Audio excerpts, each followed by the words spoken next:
somewhat anti-authoritarian and somewhat not very happy about the Roman occupation, right? So, like, what's antithetical to those things?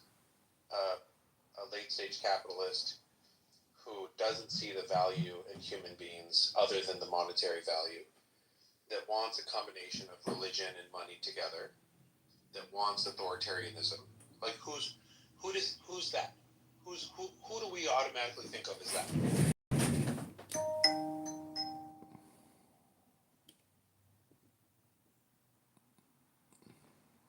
Real question. Like, based on that criteria, who in your mind pops up as the Antichrist?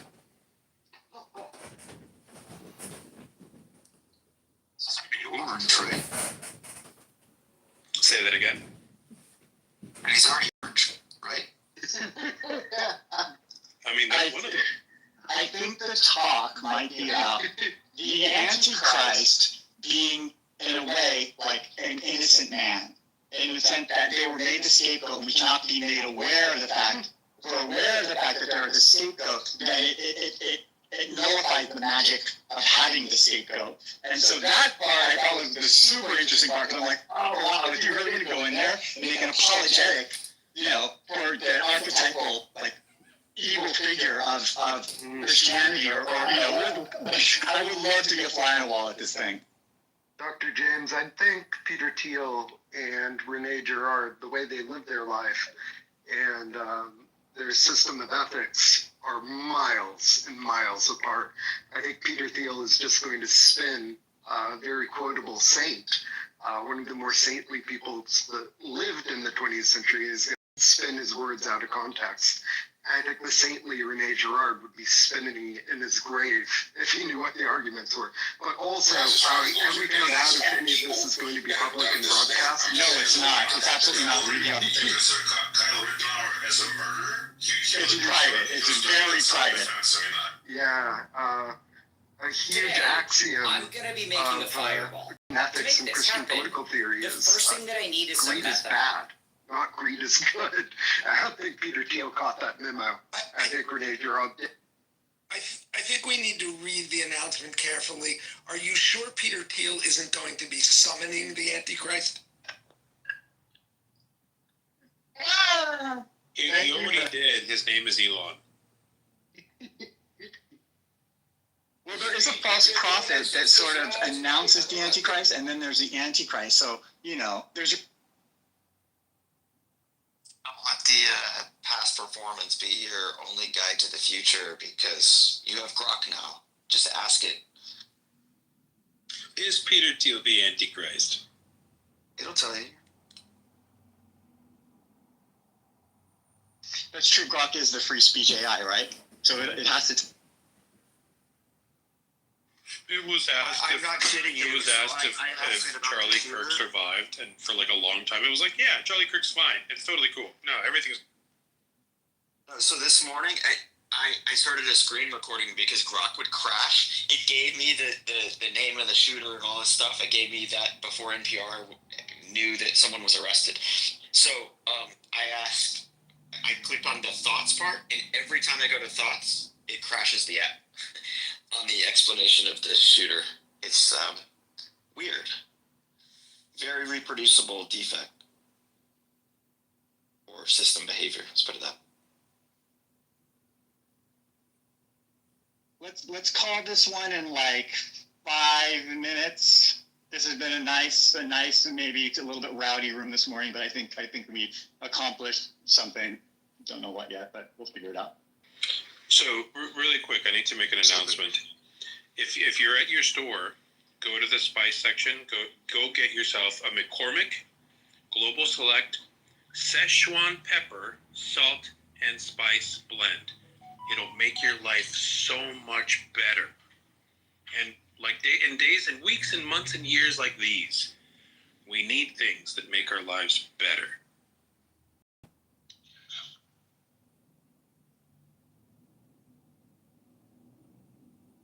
Well, this is rare. So this is the anti-traffic jam we're having. We've got 4 minutes left. Anyone wants to say goodbye or plug anything you've got going on today? I'm going to go to John's room, but just now coming into ground news alert. After overthrowing the government, Gen Z Nepal protesters have selected their next interim prime minister via Discord. I want to announce the fascist crawl tomorrow evening at 5:30. Going around to Palantir, Amazon, going to Amazon twice actually, a couple other billionaire-owned companies, and they end up at a pub and talk about it all.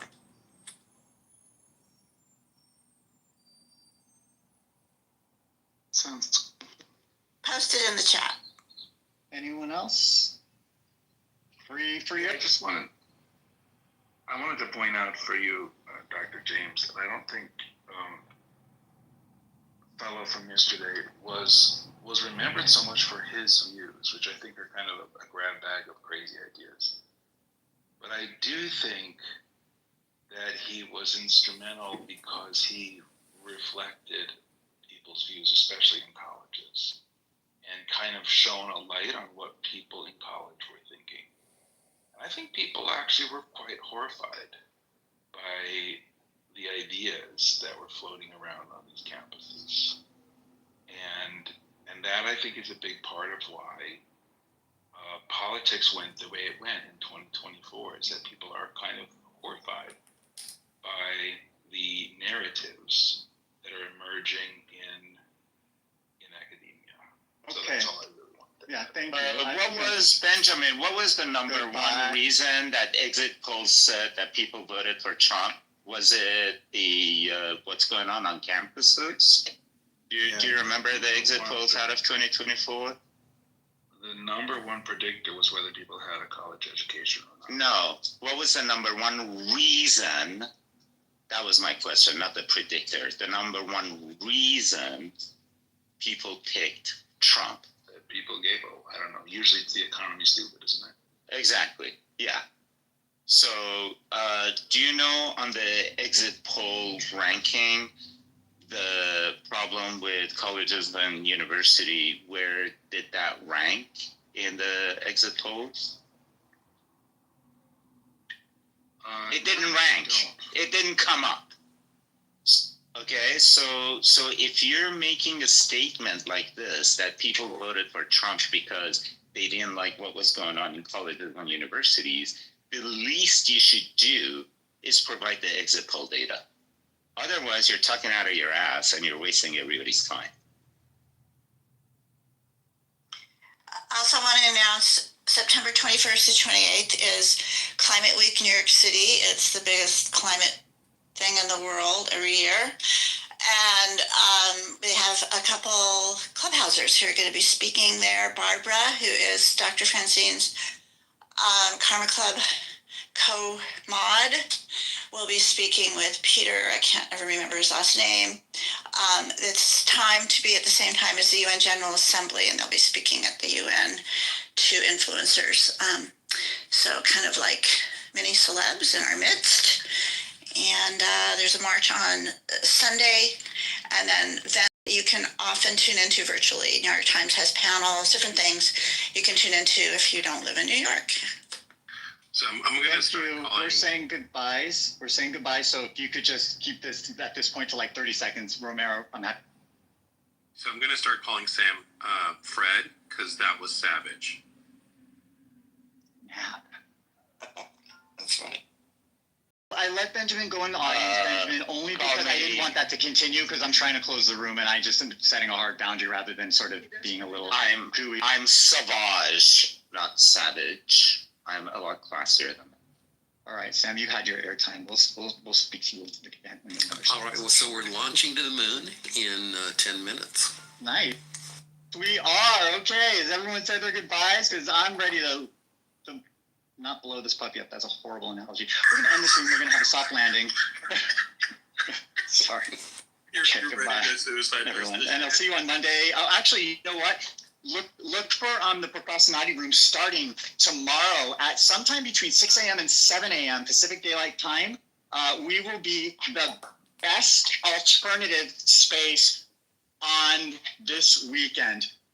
join us.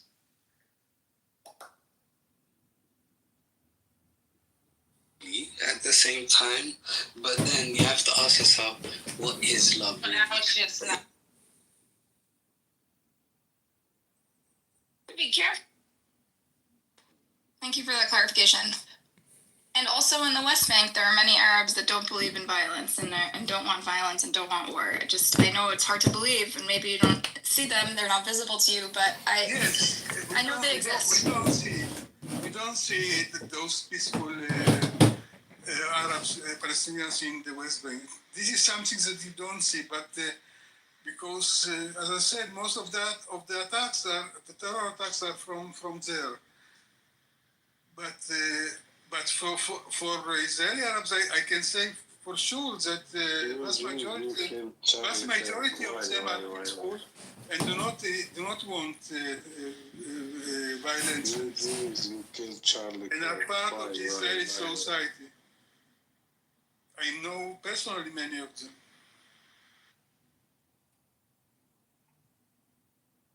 Thank you. That's a really good point.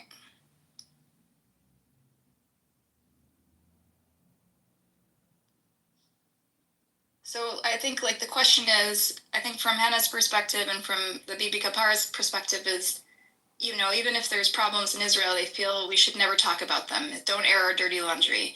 And I feel like newspapers like Haaretz and, you know, human rights organizations from me in America as an outsider make me see something salvageable in Israel. To me, it looks like there's nothing that represents me or my values or the things that we used to be proud of about Israel. Like, it's only because of like truth tellers and people who are willing to keep society healthy and be self-critical and self-reflective is really saving Israeli society. To me, it makes Israel look better, not worse, when we confront problems and talk about hard truths.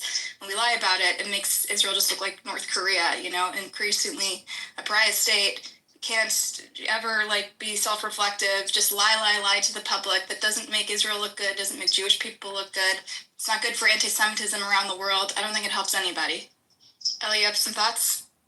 Yeah, your comment on Haaretz is that's quite an illusion.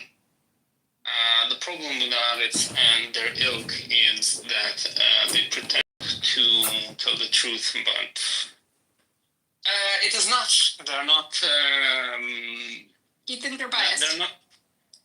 It's not about being biased. It's about their incentives being misaligned with an actual ability to coexist, because their political views are they live in an unworkable paradigm it's burning as far as politics goes. So they want to undermine the status quo, and they want to position themselves as an alternative view, but not all alternative views are workable. Okay, so that aside, the paradigm that you disagree with aside, I want to know how you feel about this sort of notion that we should never air our dirty laundry or talk about the infighting happening in Israel to people outside, to pretend there's no flaws with the Israeli government, no corruption. Let's close our eyes, stick our head in the sand and say Israel's amazing and the most moral army in the world and can do no wrong. Do you think that serves Israeli people? Do you think that serves Israel as a state? Do you think it's credible? Do you think it's convincing in any way to anybody? It's a delicate balance and a kind of difficult question to answer, because most of us find it thoroughly unconvincing and just make it sounds delusional. It depends on who are those everyone. So if you split the population into your enemies, the people who are to be convinced, the people who don't give a fuck either way, and your friends, nothing that you would say or no matter how you will conduct yourself will not convince your enemies. The people who don't care will continue not caring. The people who are to be convinced are actually a very small minority, I would say. And to your friends, it actually don't really matter how you will act. But like a country that dissent is not allowed, right? Like, no, wait, but before you acknowledge what I've said, like, do you see it differently? Like, do you think your enemies can be convinced with, like, your righteous behavior? I'm not trying to be righteous. I'm just trying to be accurate. Whatever. Okay, either way. I'm trying to be accurate. Listen, I come from a position of a journalist who tries to only say things that are fact, and things have to, in this era of digital propaganda war, I have very, very selective, high standards, which I know you think Haaretz has an agenda, but they do follow basic journalistic standards, which is a scientific I method. don't give a fuck about basic journalistic standards. Like, that's not. I know, but this is a method. This is a scientific method. You believe in science. No, it's not. Wait, it's not a hard science, but it's a science. Do you know what social science is? Social science has soft science. Is a soft science. Yeah. My one critique for that whole quote unquote science is that when you can follow whatever structure that you think that is like fair journalism, but lie by structure and omission, like there is no tomorrow. Like, yeah, that throws all your standard out of the window. And they all lie by structure and omission. So I don't really give a fuck whatever they say, no matter if it's a right wing or left wing or a fair journalism or like, unless you're just reporting straight facts. Mm-hmm. You are narrativizing and you are lying by structure and omission. Mm-hmm. So I understand that no one can. It would be delusional to say none of us have any bias, and journalists do tend to lean left in America and in Israel, right? At least in Haaretz reporters, right? Like, so to pretend that they don't choose stories or choose what to include or omit isn't shaped by unconscious bias would be lying, and I would never say that. So I'll concede that point. However, I think generally. They meet the gold standard of reporting, which has been developed over many, many years. I know that people think that we're just propagandists, but there is a standard where we provide attribution. We provide attribution for every claim. And increasingly, because there's distrust in the media, we also show our work. We show the you don't get my criticism. You don't get my criticism. I think journalism should be propagandistic. Oh, okay. It should not pretend. It should not pretend not to be, because that's a lie. You just have to be very clear what side you propagandize for, and don't try to delude people into like this virtue signaling. Oh, I'm propagandizing like a neutral position. I'm just speaking the truth. Listen, you have an agenda. It's very clear what your agenda is. It's very clear for everyone. Like, what agenda does the Guardian have? It's like you have to be an imbecile not to like understand who they are and what their goals are. Okay, same for Ynet, same for Haaretz, same for Washington Post, whatever. Like, you see no value. You see no value. You see no value in at least attempting to be objective in reporting, and having certain type of journalism that attempts to be objective. Truthful, and listen, if you can do dispassionate reporting, that will be self-evident. You don't think that Haaretz is dispassionate? Do you know the difference between the opinion pages and the reporting pages, the factual pages? So of course I do know the difference. But when you are the Haaretz, okay, and you have opinion and reporting, yeah, like you can take and you can slice out all their opinions, okay, and just look at their factual reporting, and even there, by the way, they will be selecting stories, okay, so they will be narrativizing in their editorial process of just how they select the story, okay. They will run something and they will not run something else. They will always, yes, I agree. We conceded this. They will choose to bury something at the bottom of the page. That's still not propaganda. It's unconscious bias, Ellie, but it's not intentional to deceive. Propaganda is a promotion. You're purposely misleading. No, that's the negative association of propaganda. Ellie, I think what you're talking about is unconscious bias. Then you're making no distinction. Then, if everything is propaganda, nothing is propaganda. Simply because, like you said, it's not true. If everyone has a point of view, he's muddying facts. Simply expressing my view doesn't make it a propaganda. I was using propaganda in a neutral manner, not in a negative manner. Propaganda is intention to deceive. There's no intention to deceive. No, it's actually not true. Propaganda is a promotion of something. Okay, Ellie, question. I've got a question. All right, my friend, go. I was just going to ask briefly if you could tell me the title in English. The It says, from the river to the sea, Buttercup will be free. I honestly, can we just add free from the leftism, or can we not do that? So what? What? Can we say Buttercup will be free, and then just add the from leftism? Nah. No thanks. Wait. But we That's not freedom, though. I had a very specific question to you. I outlined 4 groups of people that you can try to influence with your behavior. Okay, enemies, friends, the people who don't care, and the people who needs to be convinced. Do you think that there is a 5th group? My goal is not to convince, but I understand what you're saying. Wait, but you stray from my question. Okay. Please just answer like. Say it again. What are the categories? Say them again. Friends, enemies. Friends, enemies, people to be convinced, and people who don't give a fuck. I think there's a 5th category. Okay, go ahead. I think journalism serves the community. It makes it healthy. I think it's important. I'm saying the community. What about us? I'm us. I'm us. I'm the community, and I'm in it. I want to say the wider. You belong to one of the 4 categories. Which one? Either a friend, a foe, you don't care, or you need to be convinced. But I don't think that's the point of journalism. Journalism is not going to convince people. It serves the community. It makes it healthy. Before we talk about journalism, I'm just saying in any conflict, in any let's say Israel-Palestine, for Israelis, for Jews. Yeah. Okay. You have 4 categories of people: the friends, the foes, the people who care, and the people who be convinced. Right? Yeah. Okay, we as a collective, as a nation, or whatever, we run our society. Okay, we run. So what's most effective? I think the people who are honest, not the people who sugarcoat and dodge and use euphemisms and lie. That doesn't convince anybody. We're not stupid. You try to stray away from where I'm trying to lead you. Okay, I have a point, but I'm like asking questions to gauge if we are on the same page. My sense, okay, is that. The people who remain to be convinced are very few. Like around the world, the people that need convincing. So why lie then? Why lie? Why just? Wait, before we are saying what we do, we lie, we don't lie, whatever. You asked about airing dirty laundry. Okay, I'm addressing that point. Okay. I'm saying around the world there are very few people that need convincing.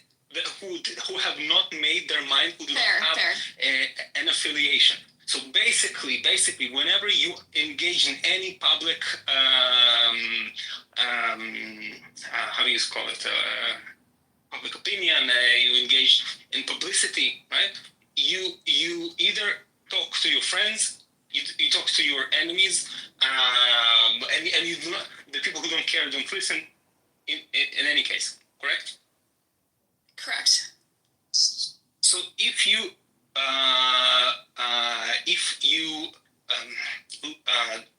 saw your dirty laundry, okay, and you're being honest, would that change the mind of your enemies about you? I don't know that, maybe not enemies, but the people who just don't know a lot of Jewish people, and this is their only impression. You're just going to make them seem like more they either sane don't care, people. or either they don't care, or they're in the group of needing to be convinced. Most of them in the groups that don't care, so they don't even listen. Mm-hmm.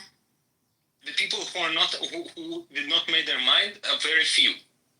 Listen, but I think I think the problem with your analogy is that many people who you see as enemies, I don't see as enemies, because I think if they're critical, of the Israeli government the same way you are, but you see them as enemies.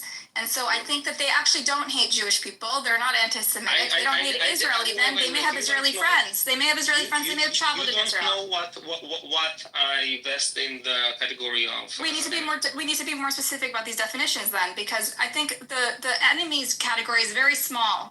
It's much smaller than you think it is. Oh really? Yes, I mean they think I'm a capo, right, Ellie? I'm an enemy. Do you think I'm an enemy? No. So we have to define these definitions. Wait. To who are you an enemy? To the pro-Israel camp, the Friends. The Friends believe I'm an enemy, right? So what am I? You are tagged as an enemy for convenience.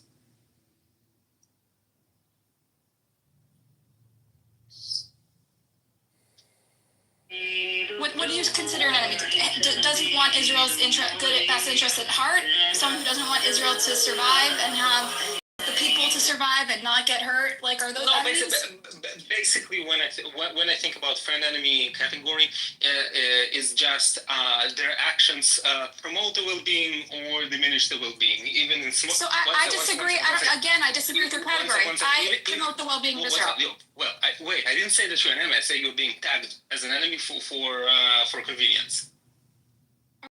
And some tag me as a friend. The enemies tag me as a friend. Yeah, it's okay, but listen, people can be mislabeled. That's okay. But my point is that people either promote your interest or go against your interest in their actions. And most people's actions are very small. For example, most people only influence your well-being or the lack of it by just, having a positive or negative opinion of you. So it's like, when the general opinion of you is good, okay, around the world, it's just it snowballs, right? Popularity has like this tendency to just spread, and negativity also has the tendency to spread.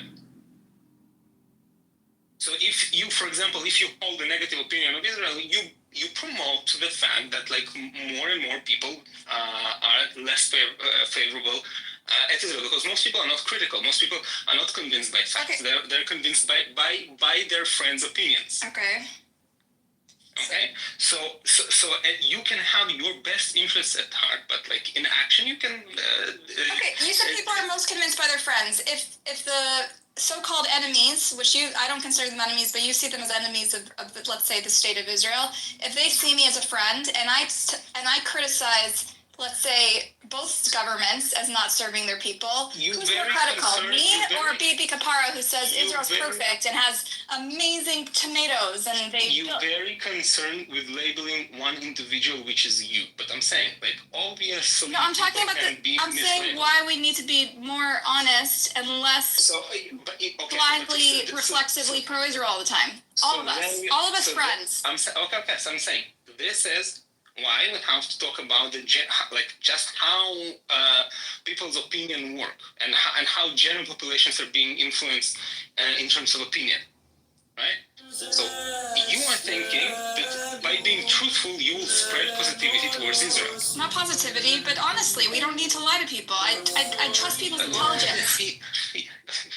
Honest perception. We're not. Israel's neither better than everyone. It's neither worse. We're just normal humans. It's the idea, Ellie. It's the idea that we're humans like everyone else, and we have flaws, and we have good qualities. And the problem is we've been vilified or lionized, and neither is true, and neither is accurate, and neither is credible. Okay. So what we do is when we talk about the truth, we make Israel's humans again. Israelis are humans. They're not monsters, and they're not angels. And that's what we need to promote, because that's accurate. Most people are completely not receptive to your pleas. I disagree, because as someone who is camped out with the enemies, as you say, that hasn't been my experience. No, that's not my point. I can make friends amongst my enemies. Listen, if I'm Ellie and Amos. One second. It will not stop. If you don't stop it, it will not stop. We will talk till tomorrow.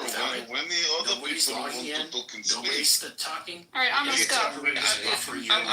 Amos, are you feeling left out of the conversation that we embarked upon? No, I'm feeling Maybe you can ask if you can interrupt instead of being a bitch.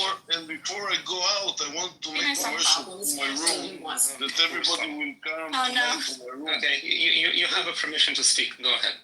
That's why I want to make commercials that Buttercup will bring all the people to my room and maybe only Bibi Kapara, she can, as a liar, Bibi Kapara, she can. I can keep him. Sure. You let me keep him? Thank you, Amos. Thank you. I'll babysit him. The last time he put all the blame for you, he broke my room and he put all the garbage on you. So I waited for this time to see who is right and who is wrong. You're Bibi. Yes, Bibi, what do you have to say? That's your time. So I have a question, and it's kind of sentimenting around what Ellie's saying. Do you think right now is the right time to critique you can criticize Israel, or you wait till we get our hostages back and the war stops? Because right now I find that it's very detrimental and it's hurtful.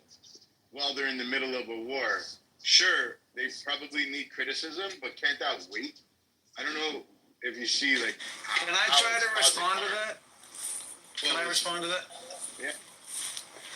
Well, I was asking you and Buttercup, basically, because I know it was a question for her, but in my opinion, one of the things that makes Judaism great, and one of the things that makes Israel great, is not to use like a tired phrase, but that we are on the right side of history. I think that being on the right side of history should give you some level of confidence that eventually it's going to work out in our favor, and I think that it's important to maintain integrity, and I think if that means being self-critical, so be it. I definitely think that there's a stopping point where we've got to stop short of being self-hating, but I think that being self-critical is one of the things, and being able to look ourselves in the mirror is one of the things that separates us from, the other side. Foundational to our culture, in my opinion, but maybe not Israeli culture. I don't know. And then I want to bring up the fact about the New York Times, how they corrected. I don't know if it's taking the conversation in the wrong direction about It's off topic. Charlie Kirk. No, we're not talking. Is that off topic? Yesterday was Charlie Kirk. Okay, so You played my clips over and over. If you want, you can play the clips to capture how I feel about it. Maybe it's going to be Charlie Kirk for a long time, as far as I'm concerned, but it's not my room. I never played any clips from you. It was just saying that there was a correction made on September 11, 2025. Earlier version of this article described incorrectly on anti-Semitic statement that Charlie Kirk had made on an episode on this podcast. He was actually quoting a statement from a post on social media and went to critique it.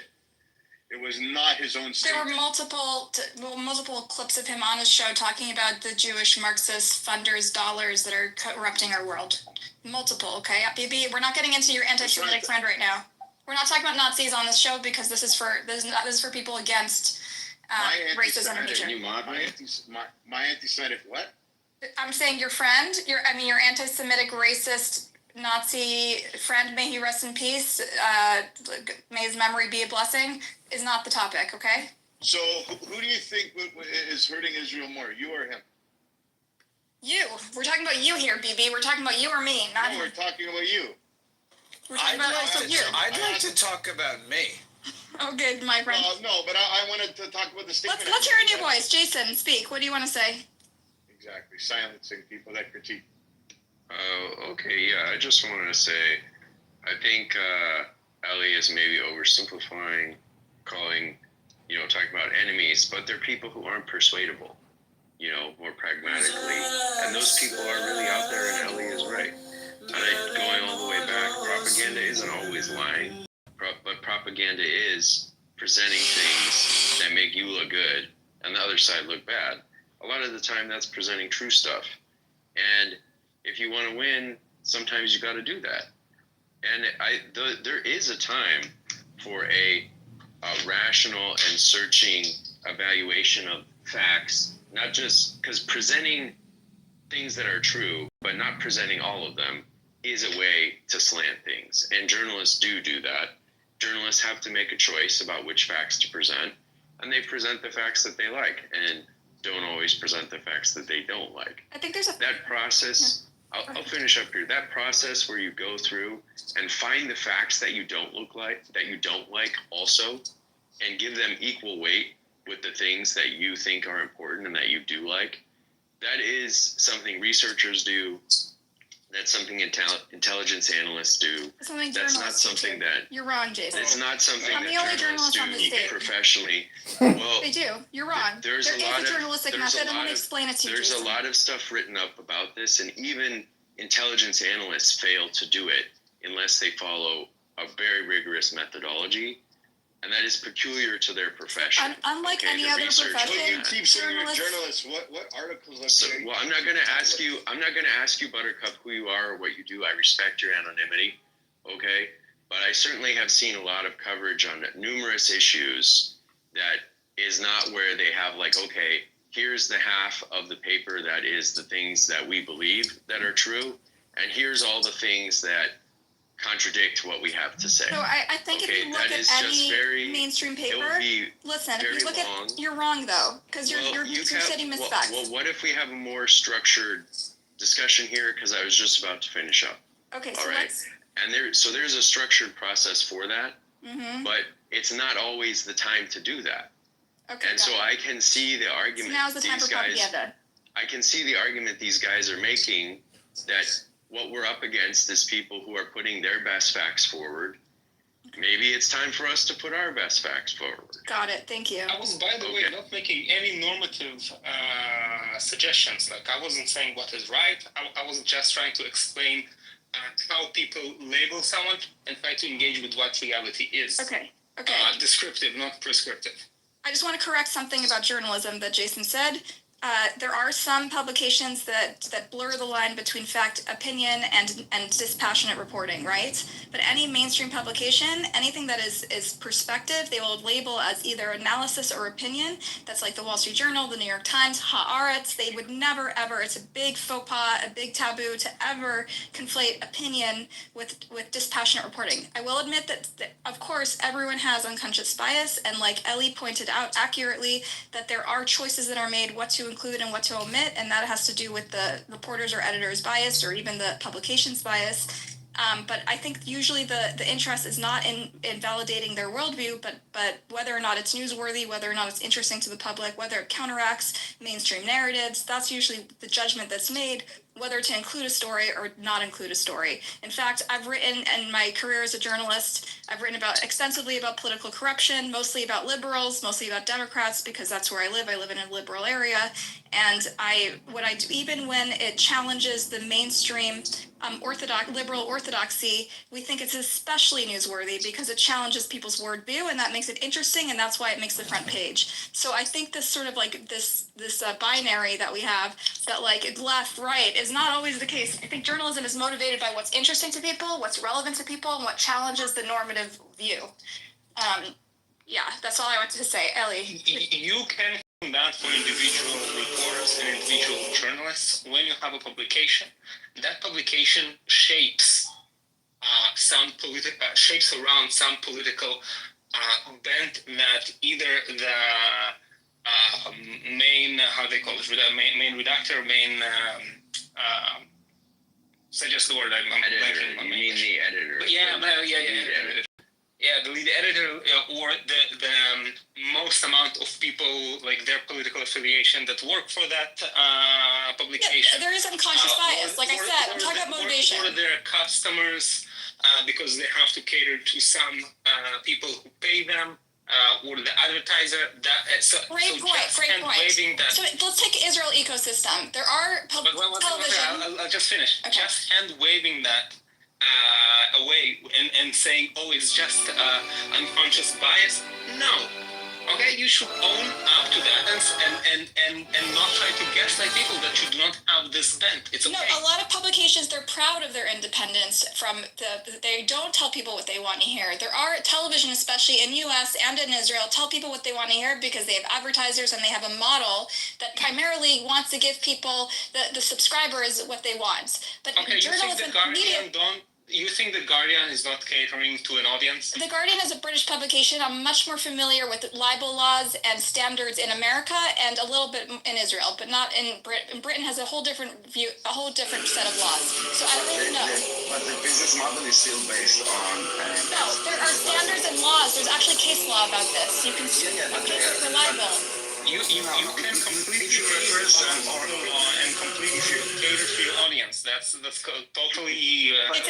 It's illegal. We sued in America. They sued Fox News for billions of dollars. But you know, we spoke about it, and like I think like 3 days ago, a liable you can sue as a person or as an organization, not as for example, as a country or the IDF or Jews. Okay, this cannot happen. No. People in power, politicians, countries, entities should not have protection. They should be scrutinized till the end of day. right? This is for the protection of the people. I'm talking about libel Institutions, laws. countries are not people. I'm talking about the. Hold on, we're talking about media. And I'm talking about the Media and libel are designed to protect me and you and Israelis. One second. Not Yes, the one country. second. 1 second. I'm talking about the media and accountability, and you were talking about suing for defamation. And I'm saying that this protection for a good is for reason. individuals. For good reason. 1 second, please, Buttercup. Okay. Like, I don't know, am I triggering you? Or just like I literally No, just started I'm talking trying like to- 30 seconds ago. Yeah, I heard what you said. This protection is for individuals and for like organizations. They have a name, okay? Not for Jews, not for the IDF, not for Israel, not for Zionists, not for Muslims, not for any of this, okay? So accountability, it's about individuals. I in this agree case, with you. and it's not relevant for the conversation.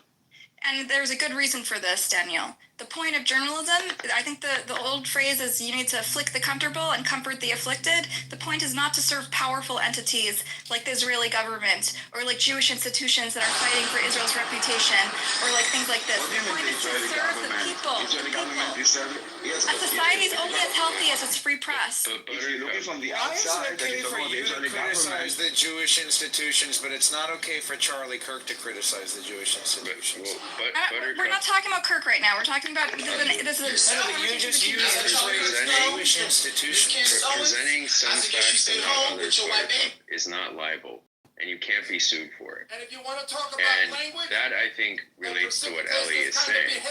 Okay, partial truths are a good way to shape people's views. And it's very hard to sue anyone for presenting partial truths. This is not harmful though to present a What's that inspired you?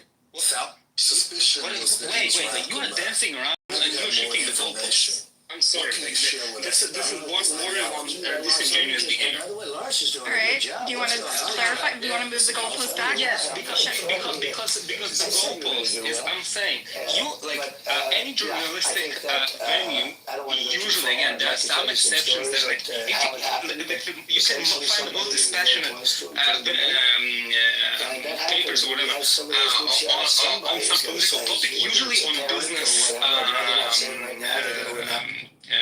You like Wall Street Journal? On business and economics, Let's say, and then you read it and you have the feel that they're not bending some political line. Okay, so for me that would not be propaganda because they're not promoting something. They're just. You're actually wrong. Economics is a very polarized thing, and people it might sound dispassionate. Economics itself is, but when they report on politics, they report on it much more dispassionately than, for example, someone who deals much more with politics, you talk about Haaretz, you talk about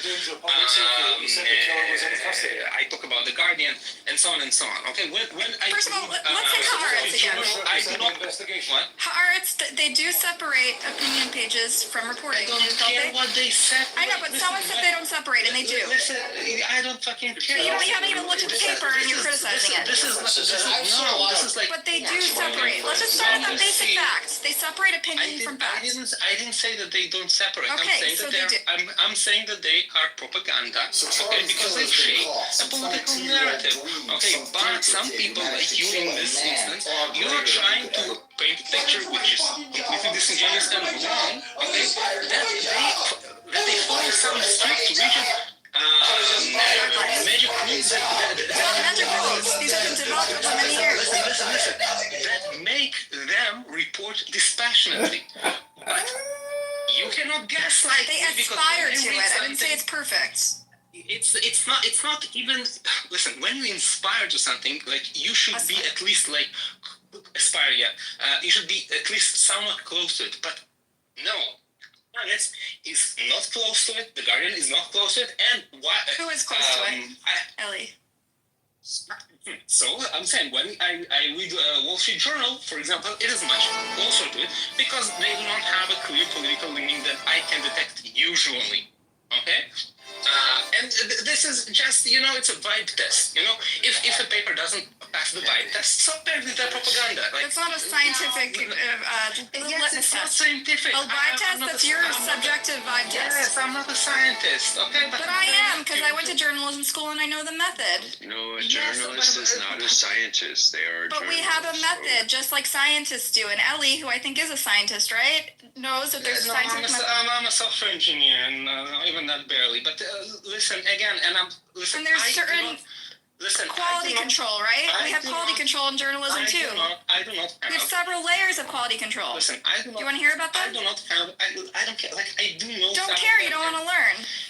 No, it's not that I don't want to learn, because you're missing my main point. Okay, I do not have, like, for example, in Israel, I do not have a particular party or political affiliation in Israel, because my views do not align neatly with anyone in Israel.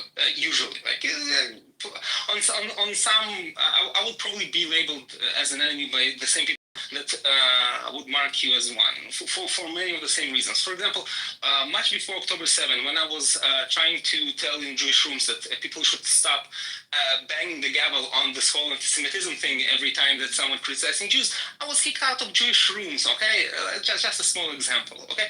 And I still stand behind that. I think it was the completely wrong thing to do in terms of, like... counterproductive, undermines... But listen, my reason is not because it's counterproductive. My reason is because... What does it do? Does that cheapen the word anti-Semitism? What does it do? It doesn't cheapen anything. The problem is completely different. The problem is that the world is much like a schoolyard, okay? And people get bullied when they show some behaviors and some ways of basically that show that they're vulnerable. Screaming anti-Semitism on a schoolyard where there are bullies is just attracts the completely wrong type of attention. Okay. So Ellie, so what do you feel what Buttercup's doing? You think that's good for the Jewish people? I think it's not the Jewish people. Me or Bibi, who calls people. By the way, it is. No, you got to answer this. Who's he worse said for Jewish it's not people? good. He said it's not no, good. No, but who's worse, me or Bibi for Jewish people? Be honest. You put me in the top by that. I would say probably Bibi, but I have to. Bibi's worse for the Jewish people, right? But say why. Say why. Amos also thinks they're worse for the Jewish people. I think there's a consensus. I'll know why. My reasoning would be completely different from what you think. Exactly. Because I think on the playground where there are bullies, okay, and there are those some people, okay, are convinced by a charismatic behavior. So you kind of attract their attention and their respect. Okay. Me or Bibi, we're both charismatic. No, I'm talking about you. No, both of you are not. But I think putting yourself in a victim position is worse than being like someone who's criticizing your own kind of group. You would attract much more fire, Buttercup, but Bibi would degrade the respect of people who are on the fence or not caring. Okay, and which is worse, Bibi, right? Yeah, but by the way, what you do in the same psychological aspect is that you elevate the spirits of the enemy. So so what's worse? Ellie. Spirits of the enemy. But the spirits of the enemy is not a huge factor for you actually. Because the enemy can have glee and they think that they're winning because they have those traitors inside their camp and blah blah blah, and they can be overconfident and that will just hurt them in the long run. But when you lose the kind of tacit support or respect of but who's more credible, me or Bibi, when we criticize Hamas or violent resistance or the October 7th? I'm not after credibility. The person who tells the truth or the person who spouts propaganda all the time? I'm not for credibility. I'm for being successful on the schoolyard. It's not. You don't think it's successful? When I brought my Palestinian friend on and to talk to other Palestinians, they agree with her that Hamas failed the people. So what did that change? Saying we want to bring moderate voices. This place is so polarized. It's good to have moderate voices to remind us that the vast majority of people are somewhere in the middle. This place is not reality. It's not real life. We are in this place as a consensus for anything. This is not statistically valid. It represents a group of self-selected people who come onto the app. It doesn't represent a cross-section of anything. So, but it doesn't, like, it's so polarized. Both sides are represented as these caricatures of themselves, and I don't think it's accurate of the human sample size. You know, a real right, human. But you just said before that there's a consensus that one was better than another. No, you can't draw a consensus from one person's opinion or even a couple people in Clubhouse's opinion. This is not statistically valid in any such. And the truth is, Ellie, I would argue we're not trying to change. You agree that we're not really changing anyone's minds anyway. Yes, you're doing you're doing like mental masturbation and for me personally. Yeah, but no, for me as well. Like I'm guilty. You're not expecting to change anyone's minds, right? So why am I a threat to the Jewish people, like these Bibi Kapar said? Because it's very uncomfortable. People in your camp undermining your positions. It's very upsetting. Don't you think it makes Jews look good that some of us are moderates and all of us are fucking right-wing lunatics? No, because they're not convincing anyone that needs to be convinced. I mean, I think it reflects that not all of us are fascistic Bibi Kahanist lunatics. And I think that's healthy. It's healthy to represent the spectrum of opinion in our community.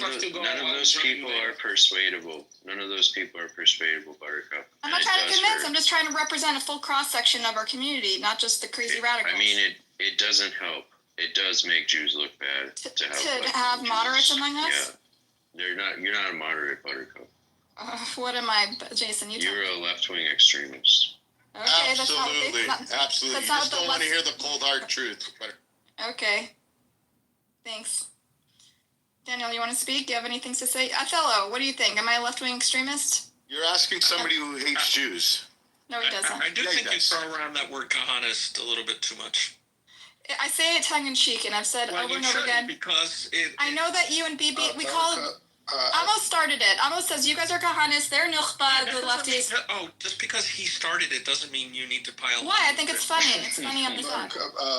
It's a known fact that people like Bibi, Rabbi, Harry, make Jews look so bad. They've been doing it for the past 3, 4, 5 years, and they don't give a fuck, right? I think, Buttercup, when I see someone like you come on the app, I have hope for humanity, and I have hope because I know that there's a lot of Jews like you, like to treat Jews as a monolith, like me. Yeah, like Amos as well.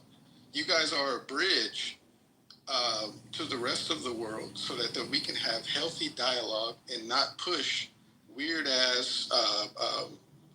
White supremacist, right-wing Jewish supremacist ideologies, and I appreciate you, Butter. Thank you. Really, you said thank you. Maybe you want to address it, Buttercup. So you think that the Jews that think differently than Buttercup and sometimes Amos are, what did you say, supremacist, white... what can you say this again? White supremacists. Jewish white supremacists. This is why I say white supremacists, because you guys mod rooms and support people like Pepe, who say the N-word. You guys. And Charlie Kirk is a supremacist. Pepe is the catch-all. Catch-all for everything. They're in rabbis' rooms, right? Who is rabbi? They say the N-word 50 times a room. And you guys are laughing in there. Who is doing this? Oh, you N-word. Oh, you N-word. Who is doing Rabbi? You know Rabbi? Black Rabbi? This is a Clubhouse Live. No, Rabbi. Which Rabbi? This There's is so put many on by a rabbis. young girl named Buttercup. She's a journalist and an extreme left-wing liberal he's not Jewish. lunatic. He's an anti-Semite. He's not Jewish? No, and Count My Shekels is an anti-Semitic trope. He's not Jewish. He's a Jew hater that is basically cosplaying as Jew. Jews don't say Count My Shekels. That's an anti-Semitic stereotype. Spread hate about Jews, and you fell for it, dude. Okay. I mean, that's fine. You guys still mod rooms with Pepe.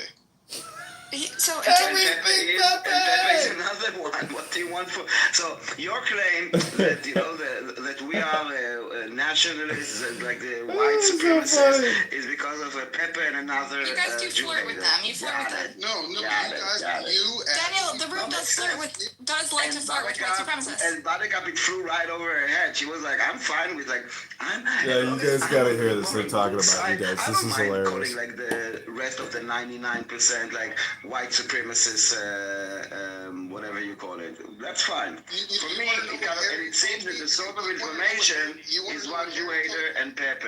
None of them are Jewish. No, Daniel, it is a problem that your room flirts with Jew haters. What? Who? You're flirting with terrorists. No, I'm not. So what does it mean? No one's a terrorist on this app. They're all American. Who is a terrorist? What are you talking about? And we're flirting with who? Excuse me? So the people that you champion, not you personally, but people in your room lionize and your country. So hold on. So your country lionizes people like Charlie Kirk, who I believe is a white supremacist. Yep, Issa. So you people is who exactly? Issa, Mister, you know when you're in those rooms with Issa and Mister, and you guys are just calling each other. Who's Mister? Yeah, you know who Mister is. I don't know who that is. You talking about Mr. Anderson? Yes. He's another. He's literally like he would support Hitler. He would take a gun and shoot Jews himself. Okay, and those are your examples of why you hate Jews because of Jew haters, dude. Wow, man, listen, I have nothing here. I have nothing. I mean, dude. I will not stop argument those two people. I just want you to make commercials. You don't need a commercial break every 10 minutes, almost. Yeah, exactly. Every 10 minutes you have to stop and, it's an argument between Othello and Daniel. This has been No One Cares. Cue Frank, I'm going to create a new room. 2 days from now. They like to talk, they talk. Everyone, go to Amos's room. He's waiting for you with tea and coffee. And there is a cake, don't forget. There is a cake also. Uga. And I hope you are the first my guest in my room. I hope. Keep doing your thing, Buttercup. Don't let these guys gaslight you. Keep doing your thing. Listen, Daniel, I like talking to you because you're reasonable, but like a lot of the folks you share a room with, they are a little like fanatical and blind and reflexively just Israel. They fetishize Israel and it doesn't. No one finds it convincing. It's not coherent. It doesn't make sense. You're a rational person. Doesn't it bother you that they do this? No, it bothers me that you are taking one or two people and you're trying to use this as a wide brush. Doesn't matter. And and when I would say this, if I would say the same to you, I say, okay, so if you are with basically hanging out and chilling with people that would basically slaughter your family and are supporting Hamas, literally, not just like by innuendos, like supporting and resistance. Oh my God, Lakunas, Donald, you're still alive! There must be a God! Praise God, you're alive, Donald! Praise God, you're alive, Donald! I thought fentanyl got you, brother! Yeah, but I condemn it. Fentanyl might got Donald! When they say things Praise God, there must be a God if you're still alive, Donald! Oh, we're so lucky you're with us! God must be real! Donald, there must be a God! You're proof, Donald! You're proof! Living proof! Donald, that there is a God! Praise the great and glorious God! Donald's still alive! I thought you were dead, Donald! I thought you weren't with us anymore, brother! But praise God, it's another miracle! From Charlie Kirk's assassination and his ashes rises Donald! Donald's got alive! You're alive, dear Donald, me friend! You are alive, Donald! You're alive! Okay, Donald, I am complete. Thank you, Donald. Whatever the long sentence, it was a very spaces for anti-blackness. Who is you guys? So I'm here, and give me one name of one space that I created that you have a problem with something that I did or said. The spaces with Issa, right? What is the problem with my spaces with Issa? That is not a room that harbors Islamophobic and anti-black sentiments while you guys sit around and laugh. First of all, you're talking about their room, not mine. This is a room that Issa creates. It doesn't matter. Can I speak? Can I speak? I just joined the house, Donald.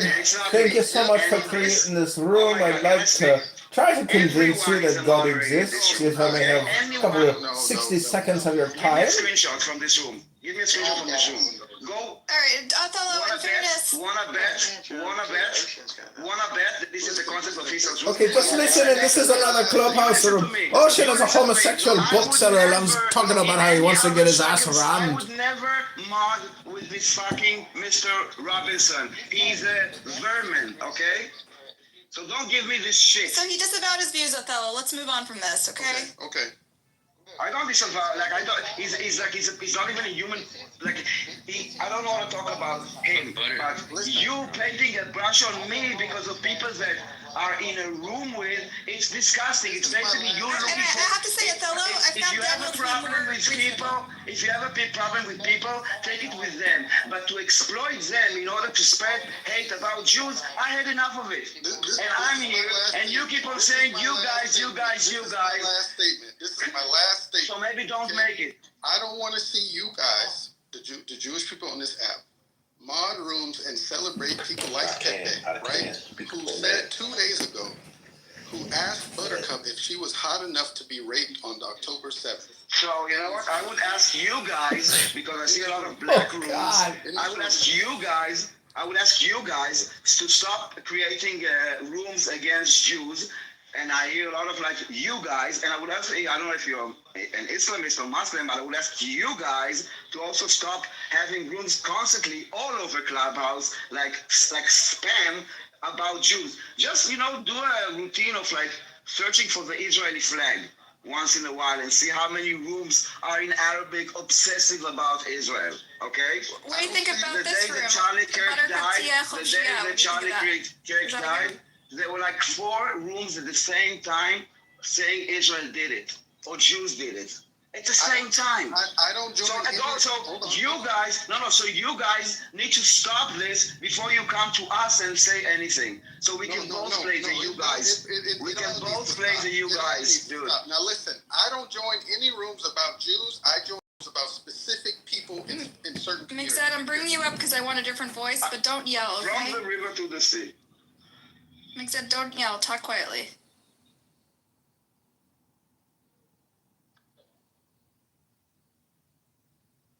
You want to say something?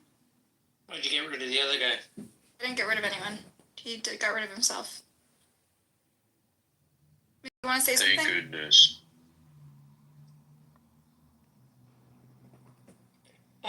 Yeah.